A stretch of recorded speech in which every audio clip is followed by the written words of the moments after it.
Good morning, Philippines, and hello world. Araw na linggo. Parasima tayo. Ang pangilan ngayon, pang-apat na linggo ng Pasko ng Muling Pagkabuhay. Divine Shepherd.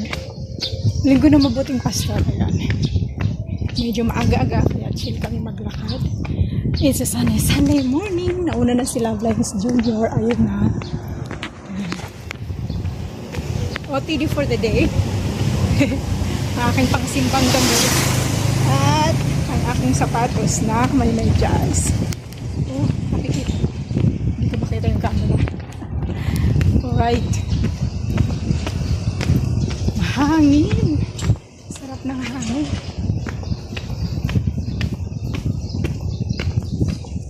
Tagmangga na, may mga nahuhulog ng mangga. Bunga ng mangga sa daan.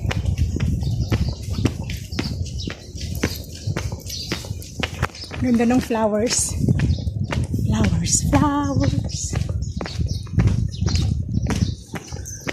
Uy, ayun yung aking paboritong fruit. Magic fruit, miracle fruit. Hanggang ngayon hindi ko makita ko. Hindi ko ma-research yun isang pan. Okay. Wala pang harang. Maaga pa tayo, bibi.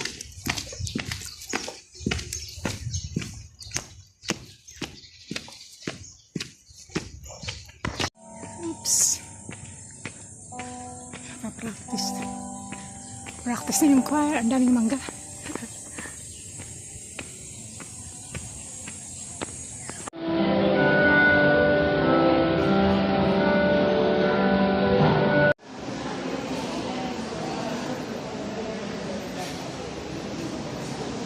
English yata ang misa.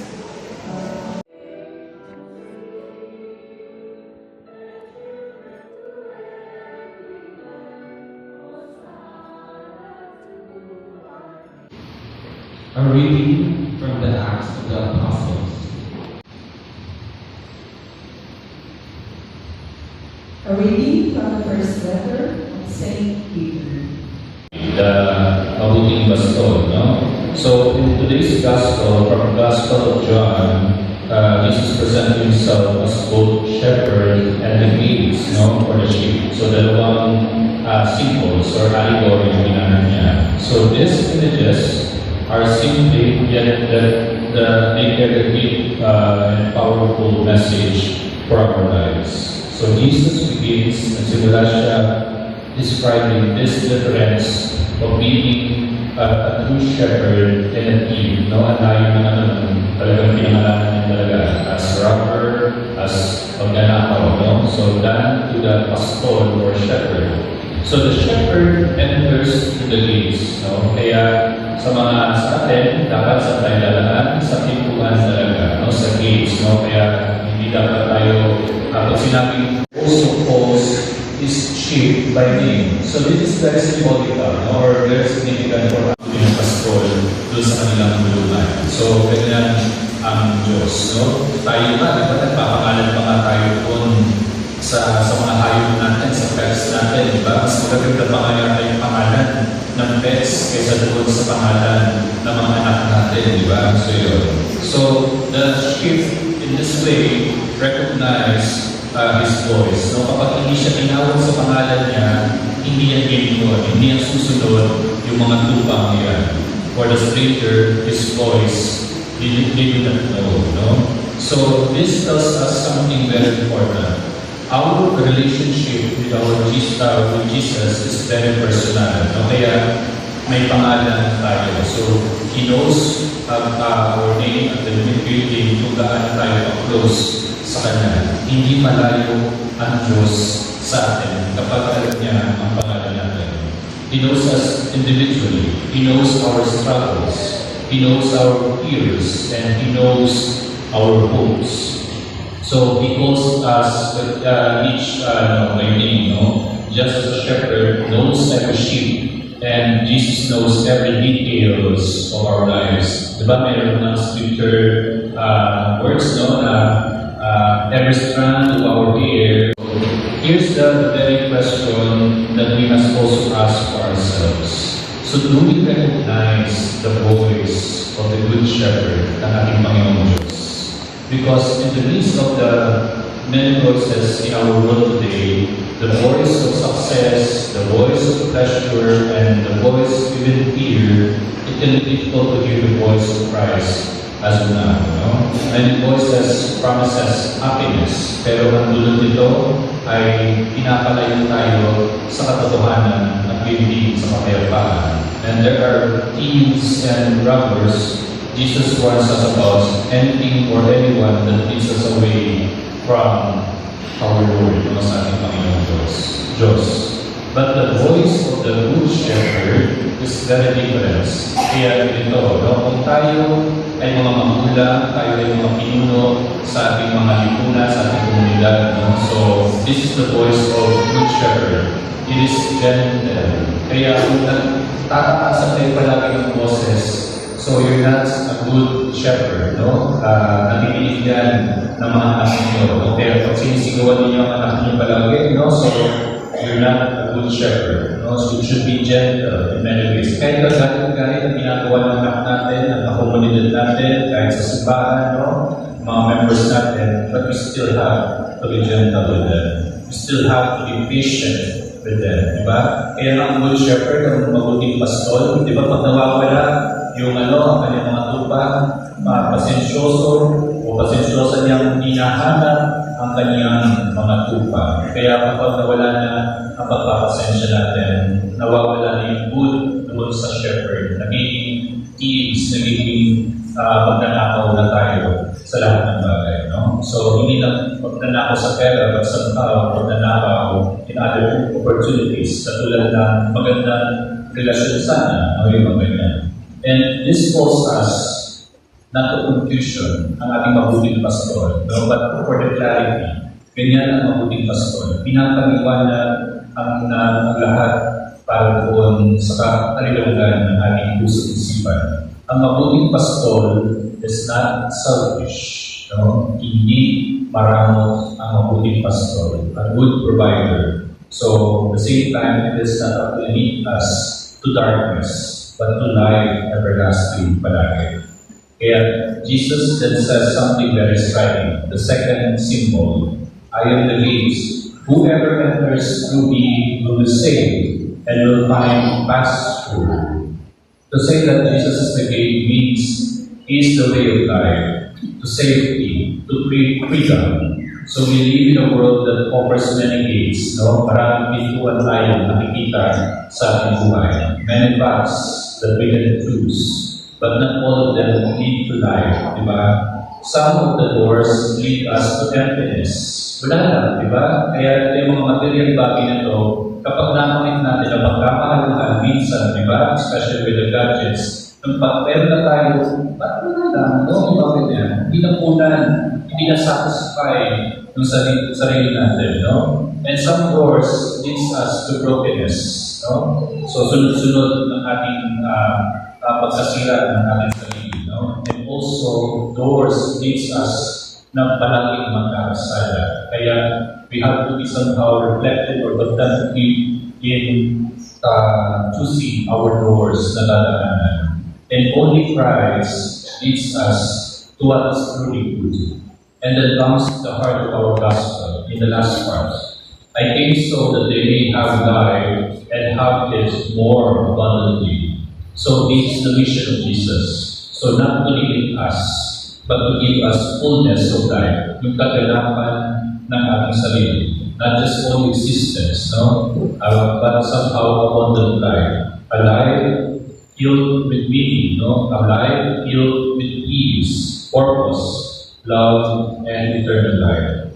So that's why, my dear sisters and brothers, Good Shepherd Sunday is also a reminder for our vocation. Pag sinabing vocation, hindi lang sa pagpapalit sa parte, bagpos yung ating mga tinatakap pa sa ating buhay. So the first one is we are called to be sheep who always listen, to grow in our ability to recognize the voice of Christ through prayer. Kaya palagian magdarasal, pananalangin sa ating Panginoon Diyos.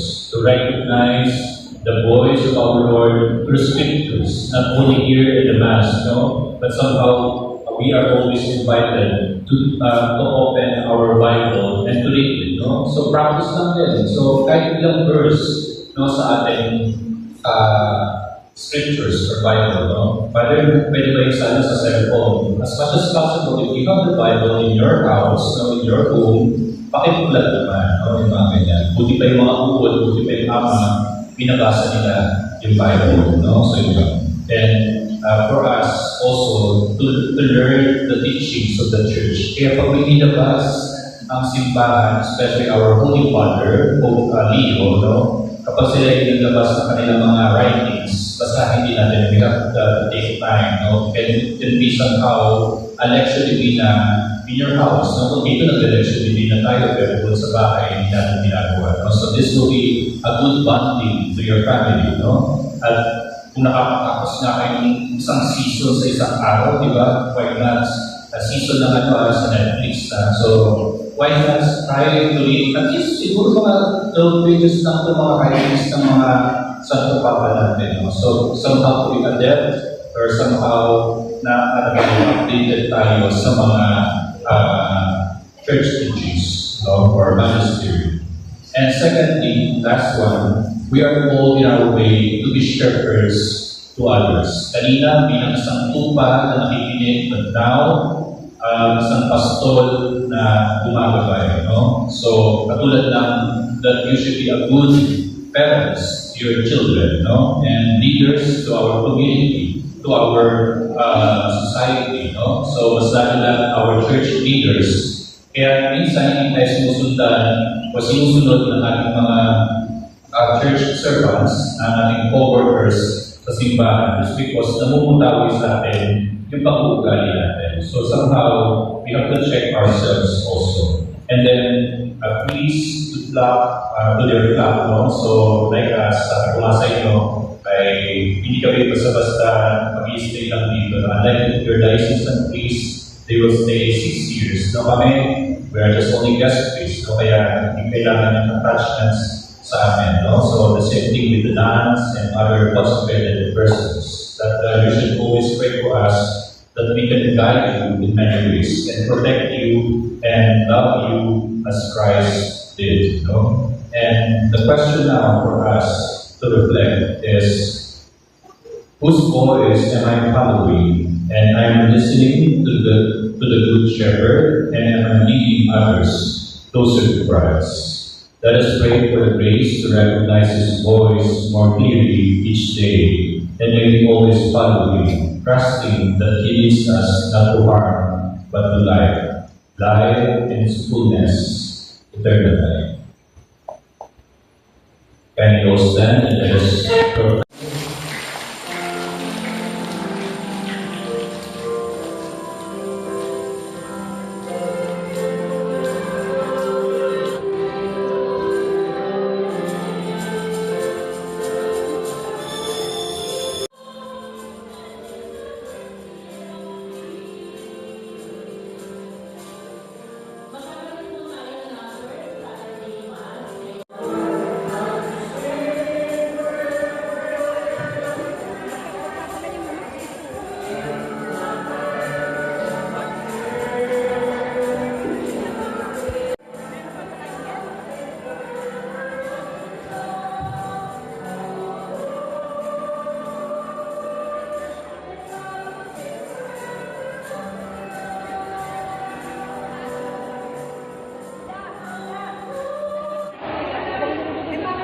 Sir A.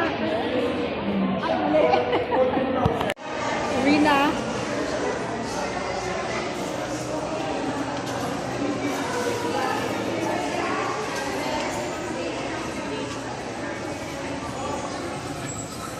Okay, words for the day.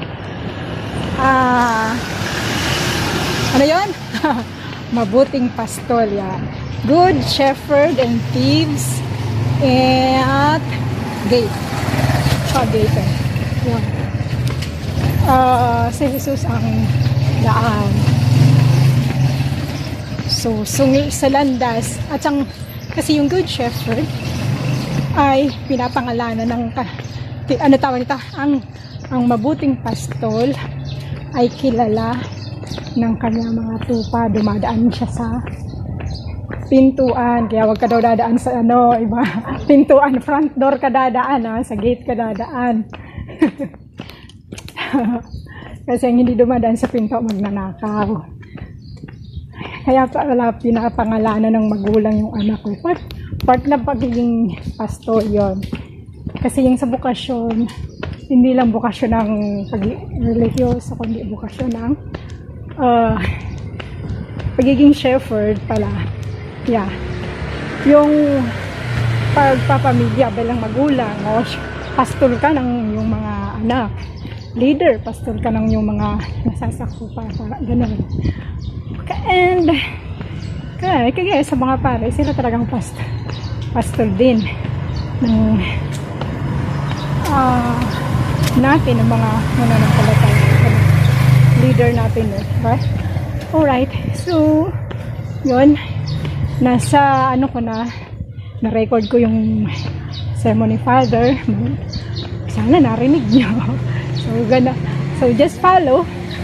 Sundan natin ang ating pastor dahil hindi tayo maliligaw, hindi tayo makukulangan pag sumunod tayo sa ating Panginoon. Sapagkat ang kanyang daan ay patungo sa kabutihan at kasaganaan para sa kanyang mga tupa. Okay. So that's all. Shout out sa aking super love stars. Sa Moon family, Abs family, Snow family, and to my family. Maraming salamat. Thank you so much for staying as channel members, as Love Lines, Super Love Stars, Retro, and Luchi. And if you wanna join the channel, use my emojis. I customized. Hit the join button. Thank you so much, everyone. Have a good day. God bless. And don't forget, God loves you. You're God's beautiful creation, Mama. So that's all for now. Thank you so much for watching. Once again, this is Love Lines. Have a good day and God bless.